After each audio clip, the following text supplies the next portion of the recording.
He touched me. Oh, he touched me. And oh, This is the man who calls himself the appointed son of God, Apollo Kibuloy. You might have seen his face or heard his name in the news for being one of the most wanted men in America and in the Philippines for a long list of crimes, from sex trafficking to child abuse. happened, and now I know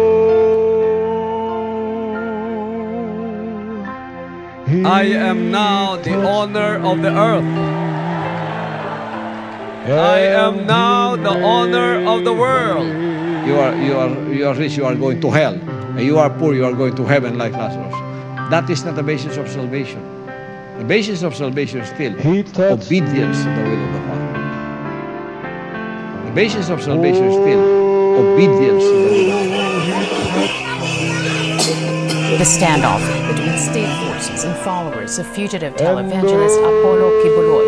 Hundreds of members of Kibuloy's Kingdom of Jesus Christ remain in their church's compound in Davao City, where police are searching for the preacher, wanted for sexual abuse and human trafficking. something happened, and now You are either the son of God, or you're delusional, or you're a very successful con man. I respect your point of view. But I resent what you said that your followers will say, I'm a con man with a speaking ability that I've tried to con people. That is not who I am. I'm not trying to con people.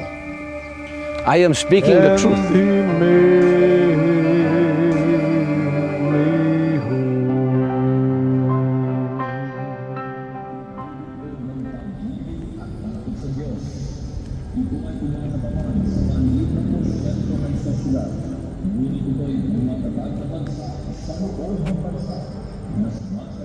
Magandang araw, magandang gabi, magandang hapon, tanghali, at magandang araw sa inyong lahat na aking mga kababayan dito sa bansang Pilipinas.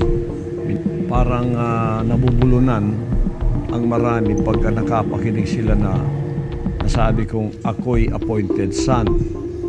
Marami akong naririnig na nagsasabing sa ibang mga bagay, bilib ako kay Pastor Kibuloy. Pero pagdating sa appointed son of God, medyo taliwas ako dyan, hindi ko bilib dyan. I heard that story that my mother saw a vision while she was giving birth to me. That she saw God on a cloud and she heard a voice, and the voice she heard said to her, "That's my son." I did not know I was chosen and called for this ministry today.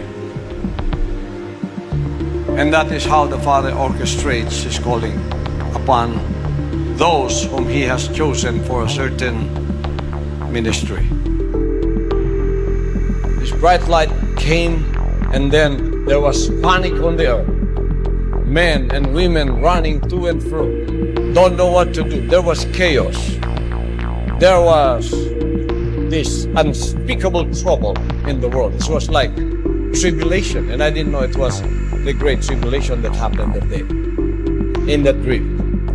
And then a verse appeared in the midst of that I did not know was written in the Word of God, that says, "The sun shall be turned into darkness, the moon into blood, before the great and notable day of the Lord." I memorized it. I woke up and I did not forget that. My memory was so sharp, I memorized it right away. We were studying thoroughly the Bible until I came across Acts chapter 2 verse 20. And I was shocked in my life that this verse is really in the Word of God.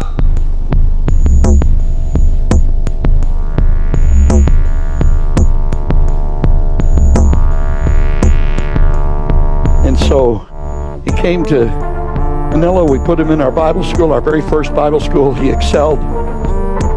And after Bible school, he came to our house. He lived with us for 8 years. If I'm Paul, he's Timothy. I took him everywhere. Amen. He was an incredible guy. Developed into the most wonderful preacher, became our national youth president. I took him on his first overseas trip. I gave him an allowance every week to sustain him. His teeth was rotten in his head, so I took him to the dentist and they gave him all new teeth. I mean, you get the picture. Amen. But somewhere along the line, he got tripped up and he went and became his own deal, left our organization, formed his own, became something he really isn't, but he started to lift himself up. People almost worship him. And over a period of years, 30-some years, he went from a pauper, a beggar, to a multi-billionaire. He owns vast portions of land. I can't just tell you, airplanes and helicopters, you just name it. One of the wealthiest people around. A poll just came out that he is the wealthiest, number one wealthiest religious leader on the planet. I took him out of a hut, turned his back on this apostolic truth.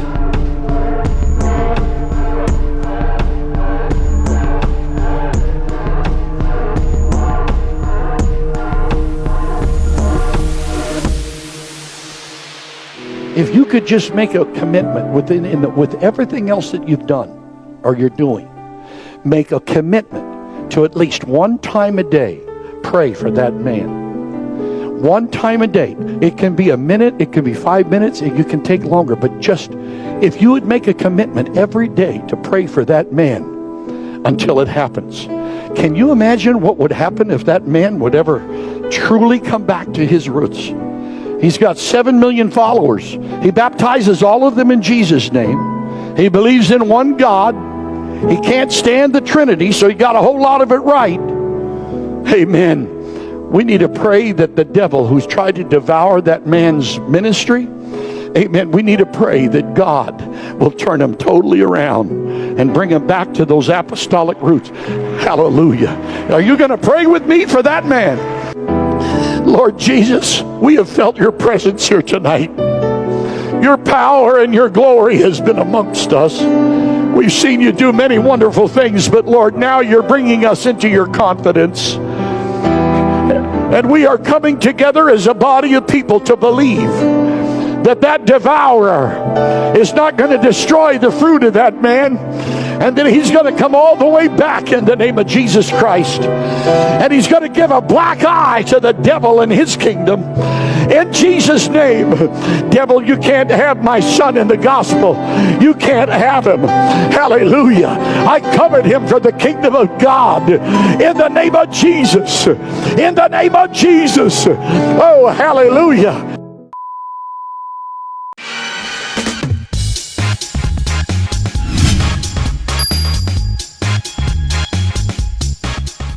Magandang hapon po sa inyong lahat. Ako po si G. Tonji. Here on Kababayan Today, I'm coming to you from Hawaii. At espesyal ang guest natin ngayong araw na ito. Kasama natin si Felina Salinas. And she is from the Kingdom of Jesus Christ. The Kingdom of Jesus Christ is based in Davao City. And it's become a global now. But it started way back 1985 with only 15 members. 15 members Yes. in 1985. Now that it's 2015, how many members do you have? Around 6 million. Wait, what? 6 million. Six- Around the world. 6 million members of the Kingdom of Jesus Christ. This is a big number. What is the mission of the Kingdom of Jesus Christ? To preach the gospel of repentance. And you did mention that it's non-denominational. It's non-denominational. Let's talk about this pastor. Who is he and why do people listen to what he preaches? I heard the saying that he was appointed and anointed by the Almighty Father to preach the gospel to the whole world. First time I got into his church, there was a certain feelings that I'm being touched at the 14 years old. I was like, what is this? I cannot explain what is this. And then later on, I know. So it was a feeling that somebody is squeezing your heart, that you will cry. I can feel that there's a presence in there. And I don't know what is that at first. I don't know that the Father will touch your heart. I don't know that because I am young. I don't know what is that feelings. I just can't understand. And then later on, as I joined the ministry, I entered the work, and then I found out that he was really a true appointed Son of God.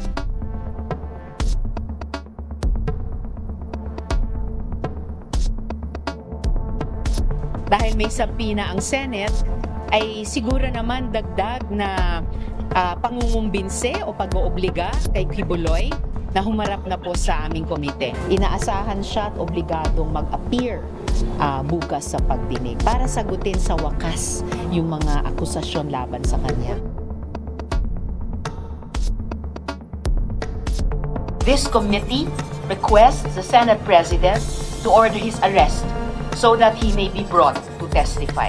Ng isang taong ang tingin ko bayani sa pakikipaglaban niya sa komunista na naging kasama ko, ganitong klase papayagan ko maiskandalo. Teka muna. Nasaan ang utang na loob natin sa serbisyo ng taong ito na inalay niya sa paglaban sa komunista? Lagi po tayong manalangin para sa hustisya at katotohanan. Justice and the truth cannot be achieved in trial by publicity, but by a day in court. Bakit nag-effort pa silang dalawa na dumepensa sa isang tao na akusado sa mga napakasiseryoso at mabibigat na offenses laban sa mga pinaka-vulnerable sa ating lipunan?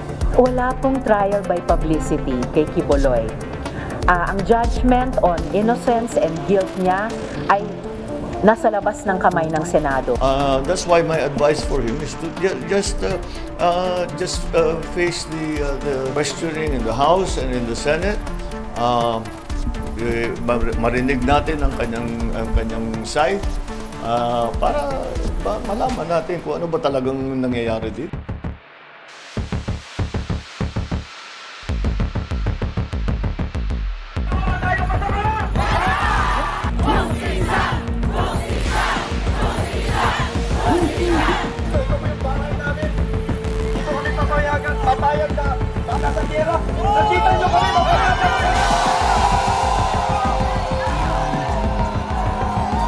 Alam niyo po, itong samahan na ito, walang iwanan nito.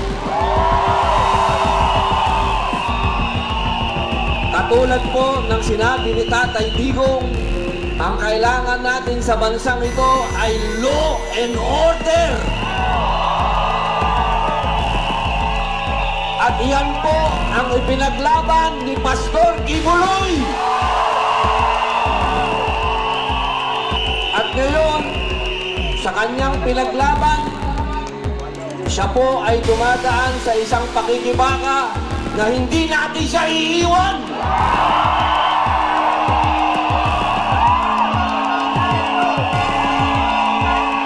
Hindi natin pwedeng iwan ang taong nagsakripisyo sa bayan.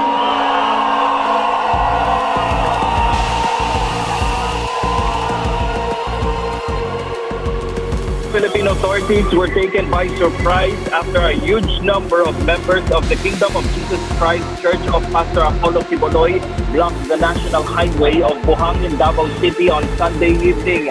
Supporters of the controversial televangelist used heavy equipment, a truck, and some cars while occupying all the lanes of the main highway. Participants at the prayer rally expressed their rage against law enforcers for raiding their compound on Saturday, and they also called on President Ferdinand Bongbong Marcos Jr. to step down while airing their support for the family of former President Rodrigo Duterte.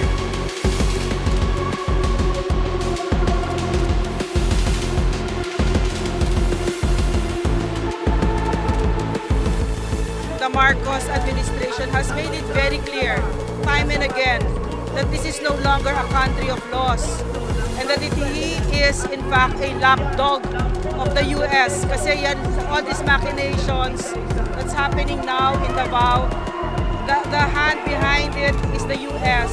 And of course, Marcos obeys whatever America said. So, ibig sabihin, isinuko na niya ang soberenya ng Pilipinas sa Amerika.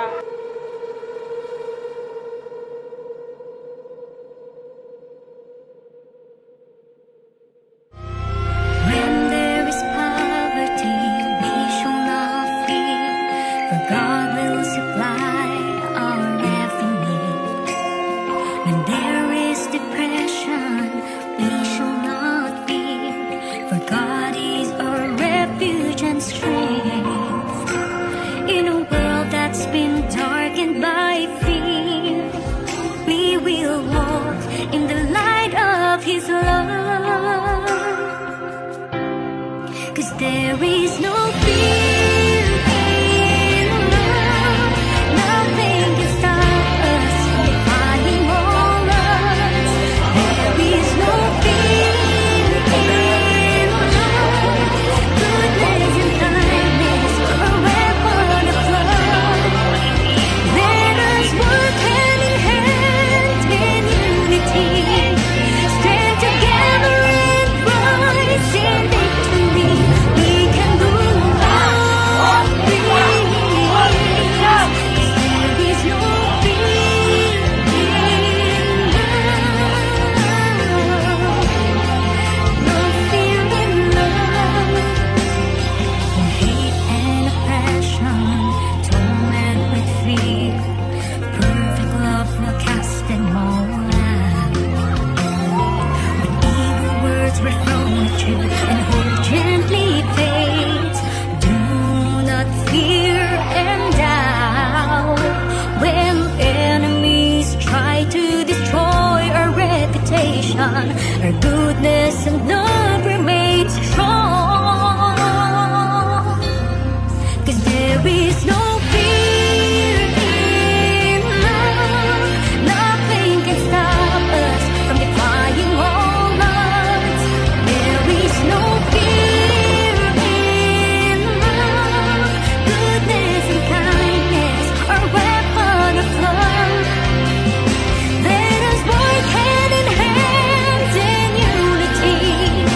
Stand together in Christ in victory. We can do all things. 'Cause there is no fear in love.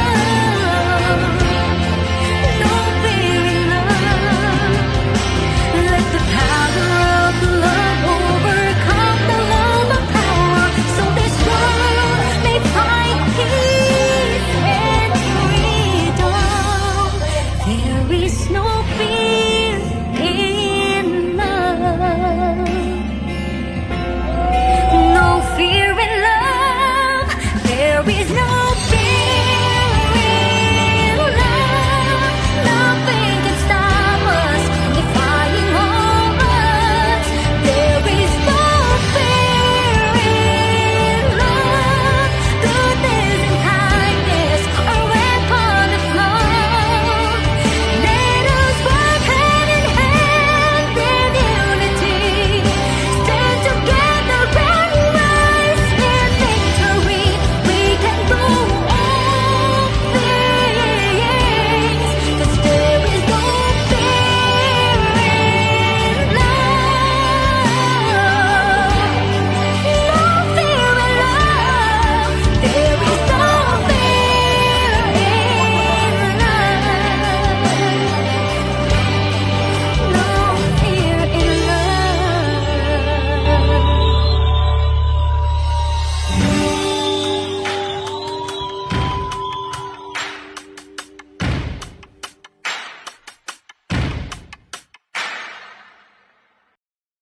Kinukumpirma po natin na hawak na po natin si Pastor Kibuloy, si Jacqueline Roy, si Ingrid Canada, si Crescente Canada at si Silva Semanes po.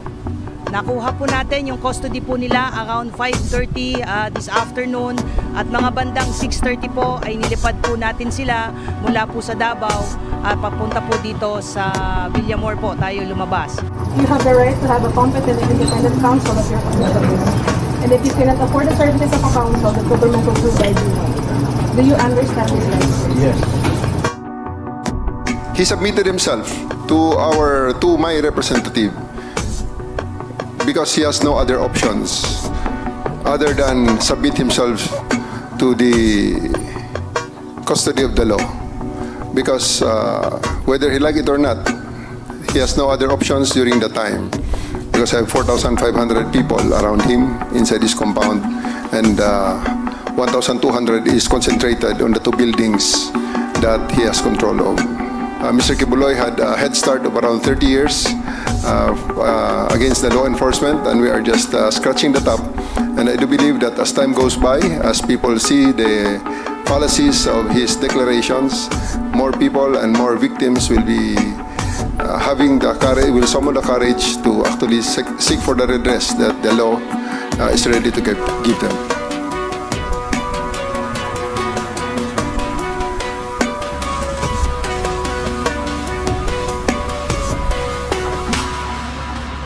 So, Mr. Kibuloy, bibigyan ko po kayo ng pagkakataon na magresponde sa mga akusasyong ito. At marami po sila. Pinaabuso nyo ba, pinato-torture nyo ba yung mga miyembro nyo? Pinapa-dry fast nyo ba sila?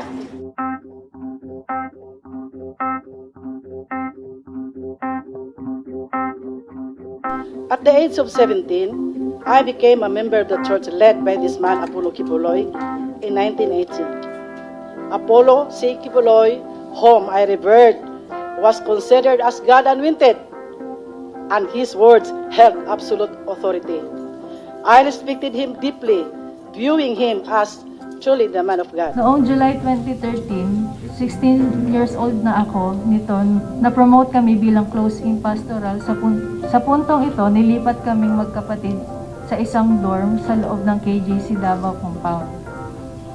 Pagtungtong ko ng 17 years old, mas naging maselan na ang pinapagawa nila. He informed me that he had received a divine revelation intended for me and instructed me to travel to Cebu, where he would share this important message. At first, our relationship was very good, very warm, very friendly. I didn't feel anything like, oh, he's like, you know, there's nothing about that. He transferred me in one room. I live with the Jack Roy. She is pastoral and one of the closest, like she's very close to pastor. And I live with her in one room. To fellowship to me, like, are you ready to sacrifice everything to God, to the Father, like pastor? Of course, I'm ready to sacrifice. I leave my job, I leave my school, I leave my friends and my parents. I already sacrifice a lot of. So what do you mean? I cannot understand, because I already sacrificed, and it's the life that I choose and I live, and I believe that this is God's way for me. So, and they were just like, even your body you can sacrifice. Katulad din ng iba, pinapaginawa din kami taga-produce ng pera through sa paglilimo sa iba't ibang paraan. Ako, umaakyat ako ng bus, o gamit yung mga iba-ibang association, lahat-lahat na lang ginawa namin. 21 April, naimbitahan yung anak ko na 13 years old para daw sa preparation for youth camp, practice. Tapos pinayagan ko lang kasi mas gusto ko, kasi bilang isang ina, gusto mo mga anak mo mapalapit sa Diyos para hindi mapariwara. Kinausap ako ni Miss Roy. Ang sabi niya sa akin, Amanda, connection mo ito sa amahan. Privilege na mapabilang sa pastoral, sanctify mo ang sarili mo. Sabi niya, parte daw ng trabaho ng Ministry of the Pastorals na imasahe si Kibuloy. Sabi niya, special privilege daw ito dahil hindi naman daw lahat nahahawakan at nakakalapit sa anak ng Diyos. Sabi niya pa, wag ko daw pagdudahan ang anuman na mangyayari sa loob ng kwarto kasama si Kibuloy. Basta ibigay ko lang daw ang sarili ko, maghanda daw ako, maligo, mag-toothbrush. Sinabihan pa akong mag-blow dry ng buhok. You see that there is no Ukrainian girls and I'm alone. So he started more and more to talk to me. Are you want to sacrifice? Are you want to sacrifice everything, even your body? I remember that time came, and Atija came to me in the night, and she said, I want you to massage pastor's feet before he sleep. Instead, he insisted that I would sleep beside him. Sleeping beside a man I believed to be chosen by God was for me then a great privilege. an opportunity for a sinner like me. But what followed shattered my sense of faith and trust. Without a word, after turning off the light, he embraced me, undressed me, and violated me with his lustful act, and left me in shock and speechless. He then said, "This is the fulfillment of God's revelation." Nakaranas po ako ng karumal-dumal na sa loob ng compound ng Kingdom of Jesus Christ. Doon po sa Baliches, sa Oyo, Quezon City. Ako po ay nakaranas ng karumal-dumal na self-torture po na utos po ni Pastor Kibuloy. Sa kasalanan pong nanood lang po ako ng sine at saka nagka-girlfriend na tagalabas. Ang sabi niya po sa amin, through calling po yun, hook up po ang tawag noon. Sabi niya sa amin na lahat kayo, ang gagawin nyo, iuntog nyo ang ulo nyo sa pader.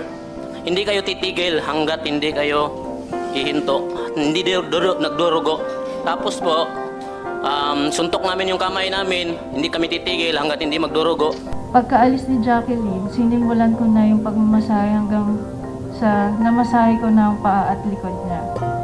Inaantok na ako that time kasi halos 1 a.m. to 2 a.m. na po siya. Gising na si Kibuloy nito tapos sinabihan niya ako na umupo daw sa gitna ng kama. Sumunod lang ako sa instruction, umupo ako na naka-cross legs. Nang itutuloy ko na dapat ang pagmamasahe, tumayo siya at umupo sa harap ko. Sinimulan niyang tanggalin ang butones ng t-shirt ko hanggang sa tuluyan niya tinanggal ang buong t-shirt ko. And I was like scary, and he said like massage my feet here, and then little by little, and I was very nervous, and it was dark, and suddenly he started to move my hands to put on his, and after that, little by little, he just turned to me and he removed my clothes, and I even can, because I was very shocked. I was like, I cannot explain because I was nervous. If this is what happened, he just removed my clothes and have. Tapos hindi ko kaagad na wala akong means of communication sa anak ko kasi wala naman siyang cellphone. Tapos after 3 days, sa pangungulit ko doon sa ministro nila, nakausapin ko yung anak ko. Nakausap ko siya sa cellphone through sa youth leader na na-assign si Rima Faune. Bigla akong nagulat dahil ang nag-iba yung salita niya. For a 13 years old, nagulat ako. Mama, hindi na ako mag-aral. Kasi babalik na ang Panginoon. Tapos si Pastor Kibuloy mag-glorified na. So nagulat ako kasi bagong member lang yung 13 years old ko at that time. Nung nakahiga na ako, kung may babawasan si Kibuloy tapos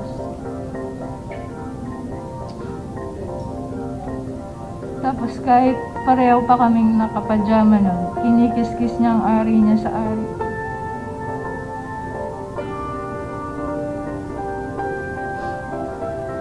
Sinimulan niyang halikan ng leeg ko, nanigas na ako ng gusto. Gusto kong sumigaw ng tulong at tanungin kung ano ang ginagawa niya. Pero naalala ko na bawal akong mag-question. Anak, ganito yan kasi dati akong worker dyan so alam ko. Kahit pa mag-glorified si Pastor Kibuloy or bumalik ang Panginoon, magpatuloy ang mundo, hindi totoong matunaw ang mundo. Kailangan mong mag-aral kasi yun ang tama dahil minor ka. Tapos hanggang sa hindi ito na yun, ito na yung ito na yung gusto ko. Magtinda na lang habang buhay para sa anak. Para kay Pastor Kibuloy, kay gusto daw niya makarating sa 7th heaven. Ang sabi niya, mama, pinaka-worst na, sinabi ng isang anak sa isang ina, Mama, hindi naman talaga kayo ang tunay na may-ari ng buhay namin. Ginamit lang kayong instrumento ng Diyos para mailuwal kami. Pero ang nagmamay-ari sa amin si Pastor Kibuloy, ang anak ng Diyos. Nung tinigasan na siya, sinimulan niyang tanggalin ang pajama at pants at underwear ko.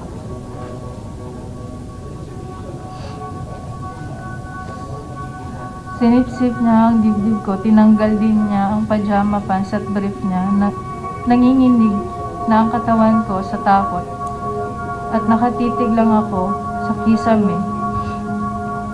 Pinipigilan ko na lang ang mga luha ko dahil sobra akong nagulat at walang magawa.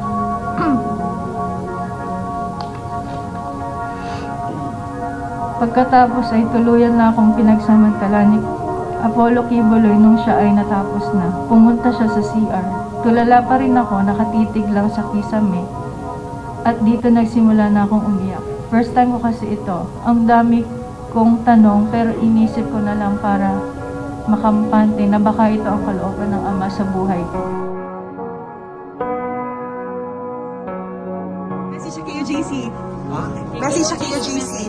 To Diego GC, tatagtan. Praise the Father. Basta, the truth shall set us free. Amen. Jesus Christ said, you shall know the truth, and the truth shall set you free. If these people are telling the truth, they should go to court. Thank you, Pastor. This one, my trial by publicity. Wala kami resource person. Walang galing sa amin. Galing lahat doon sa kanila. O kaya, yung KOJC incident, hindi naman pinag-extract kung anong human rights. Ngayon, yung mga bataan at kababaihan, may trauma pa rin. Hindi pa rin makawas ng bahay. Nanginginig pa rin pag makakita ng pulis. Yung 16 days years, so, hindi natin kumitin to. Hindi kumitin fair justice.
Magandang hapon po sa atin lahat. Pastor Apollo Kibuloy is running for Senator of the Republic of the Philippines. Kasi gusto niya maging part ng solusyon ng ating bansa. Ang focus po niya, bakit siya tumakbo? Dahil sa Diyos at sa Pilipinas nating mahal. Ang priority po niya, number 1 is yung religious freedom. Naniwala po si Pastor Apollo Kibuloy that religious freedom is inviolable. It means kailangan ang government po natin should secure the holy grounds against state forces. Second, kailangan protektahan ang mga mahihirap, mga poor, particularly sa health, free medicine, fast medical services. Pastor Kibuloy will be the senator sa mga mahihirap, senator sa mga ordinaryong mga Pilipino, senador sa mga manggagawa. And third, he will focus on education. He wants a massive quality education and zero corruption. Maharap siya ng maraming kaso ngayon, kasama yung qualified human trafficking at yung sexual abuse against children. Sa palagay namin ay smoke screen niya ito para yung mga kasong kanyang hinaharap ay matabunan. We cannot make a lawbreaker into a lawmaker.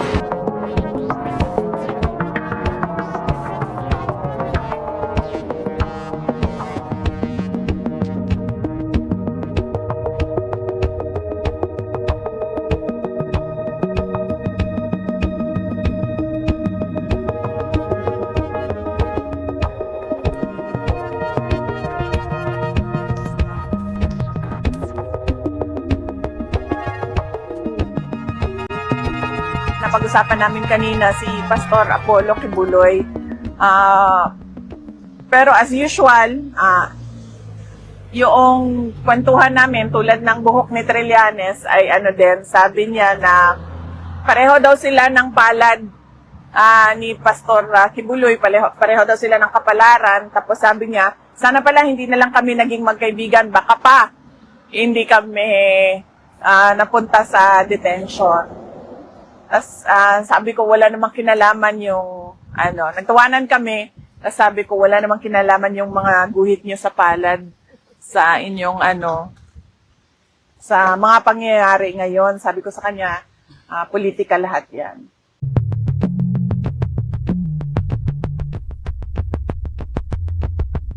Pastor, in your personal experience as the anointed son, we know for a fact, sir, that there were only 15 members who were with you during the early years of this ministry, and the glorious thing that we can see today in the kingdom of God seemed too impossible for those people who were with you at the time because of the status of the ministry.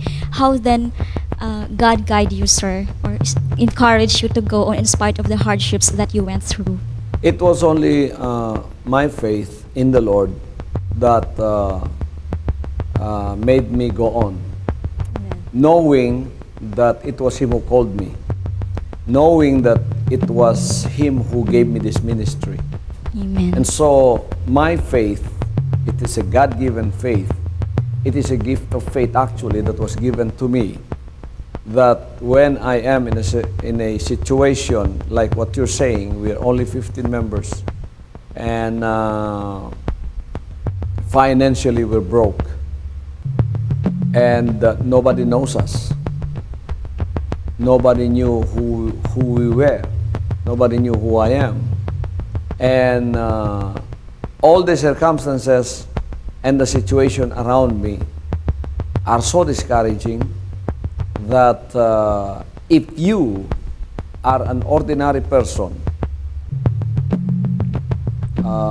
who have not received help from God, you can quit right there. And I knew that He has a purpose and mission in my life. Amen. And that this ministry is a God-given ministry, and I know that He will be with me through the fire, through the water, through trials, through temptations. And there were so many times that I went to the Lord, especially in times of great persecutions. Amen. When everybody mocks me, and everybody seemed to hate me. I did not feel the discouragement more than I felt when I was really persecuted and hated. That is when I went and sought the presence of the Lord. And then He encouraged me. He always tells me, after I pray to Him, that He didn't say, I am encouraging you, go on, continue. He didn't say that. He only says, remember, I love you. Amen. Remember, you're my son. I love you. And that is all it takes for me to be able to continue on for another year. That was my food for the next 1 year or months after that. You know, you don't have to show me a miracle. When I hear that audible voice from the Lord, encouraging me by saying that He loves me, that is just enough for me, that my whole being gets encouraged and gets energized that I can go on for another year without hearing another audible voice, without seeing another miracle. So the Lord really knows how to encourage us. Amen. If we just go to Him in times of our discouragement.